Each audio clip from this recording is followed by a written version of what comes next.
Jai Gurudev. Humble salutations at the feet of our divine masters. Today on Sadhana we continue to celebrate the Guru, the guide and guardian of our Hindu traditions. We meet inspiring music and dance teacher Rishalan Govender and Amkumas on the KZN South Coast and attend an Om chanting with Bhakti Marga in Nelspruit. Anuradha prepares a special sweetmeat on conscious cooking, and later on, Kugan and Lokesh continue with our regular offerings of Yoga for Wellness and the Ramayan, a blueprint for daily living. Final year medical student Rishalan Govender has always found that classical music and dance was very much part of his DNA. Finding his connection to the divine through Hindu arts, Rishalan has committed himself to providing a similar platform for other youth in his area to also make this connect. A few months ago, he started the Sampurna Sampradaya Institute of Fine Arts. We joined a Saturday morning class in Amkumas to find out more.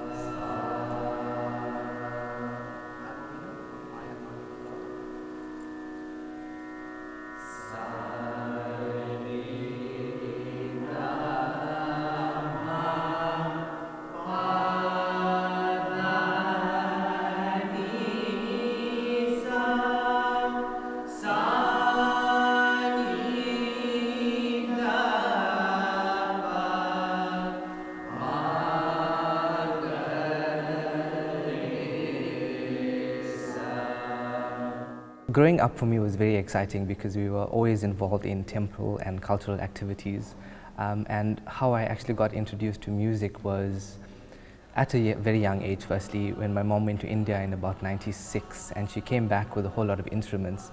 So growing up with that and just trying to figure it out, you know, it was exciting, it was a challenge, but that's actually how I started my journey in music. As a little child, he showed a lot of interest in music, in the harmonium, the tabla and things like that. So I've always had this in my mind that, you know, my children will be involved in music. And so when I went to India, basically my objective was to come back with instruments. Rishalan was about 3.5, 4 years old at that time. And he just opened the harmonium and just started playing. So it was a talent that he was born with. And that's when we identified that, you know, this child has a lot of talent and potential, and so we tried to steer him in that direction.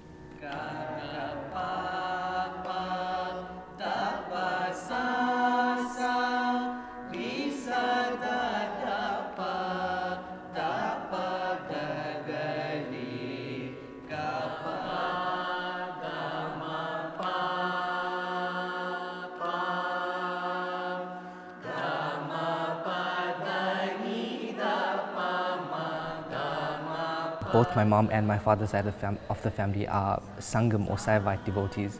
So we were always aligned sort of in that Saivite sort of tradition. Every other day was temple, or every other day was a prayer service or a ceremony. So that sort of kept us focused on exactly what the purpose of us being here was for. I owe everything to my parents. From the time I was a little child, my parents were supportive of the fact that I was interested in music, in the arts. They'd gone out of their way to try and take me to rehearsals wherever there was an opportunity. We parents as such have taken a lot of inspiration from him, and we have grown spiritually because of Rishalan. And he was always involved in a lot of spiritual activities, cultural activities, going to temples, and you know, people requesting for his assistance in music and dance and stuff like that. So in that aspect, we have grown with him and we have learned so much.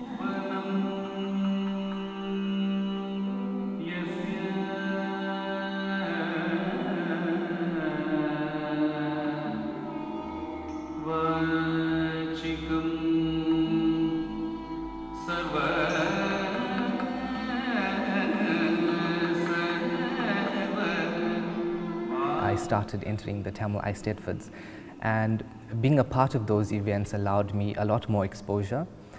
it allowed me to experience a lot more other art forms, and especially Bharatanatyam, which is something that captured me really, my mind, my body and my soul.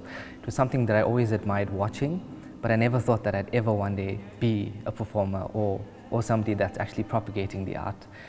It was not until I was in high school, or the late parts of high school, that I thought, let me give it a try.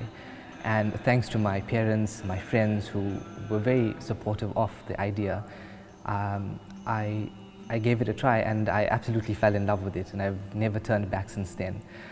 So that's where everything started, and I owe a lot of my gratitude and appreciation to the Eisteddfod as well for allowing us that platform to both expose ourselves but also to experience these different art forms.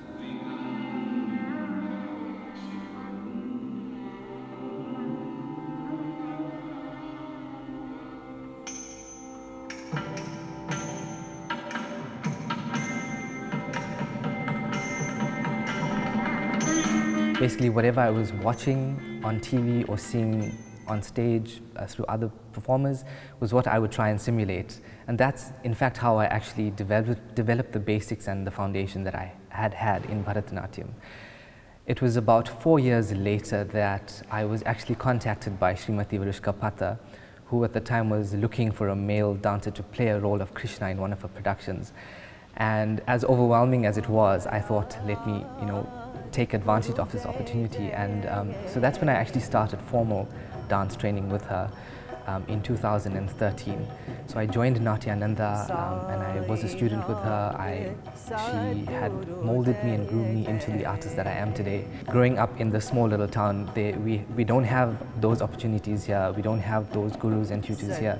So for me, it was traveling to Durban every week on a Saturday, spending at least 8 hours at class, sometimes during the week, on a Wednesday afternoon or a Friday afternoon after a long day at being at hospital. Om Namah Shivaya, Om Namah Shivaya, Om Namah Shivaya, Shivaya Namah.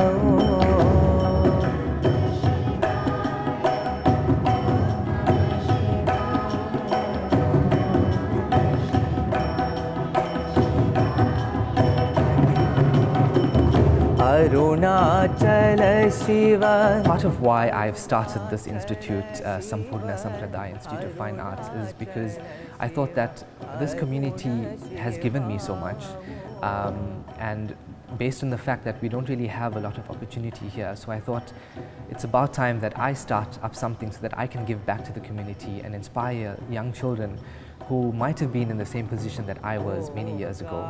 Now that Rishalan has the necessary skills, the talents to teach and to share his knowledge, I feel what other parents feel. Where there is very limited resources, very limited education in our community, which is so small. So it gives me an immense pleasure to see other children learning from him. Majority of the kids that are part of this institute have never attempted any of the art forms before, so for a lot of them it's their first time here, and just seeing their commitment and dedication coming to class every Saturday, and I mean the small kids being here at 8 o'clock, is so promising, and it makes me feel good because I see myself in them and I see the enthusiasm in them that I had in myself all those years back. So it gives me hope that there actually is a place for them to propagate this art form in the future when all of us are or might not be here anymore.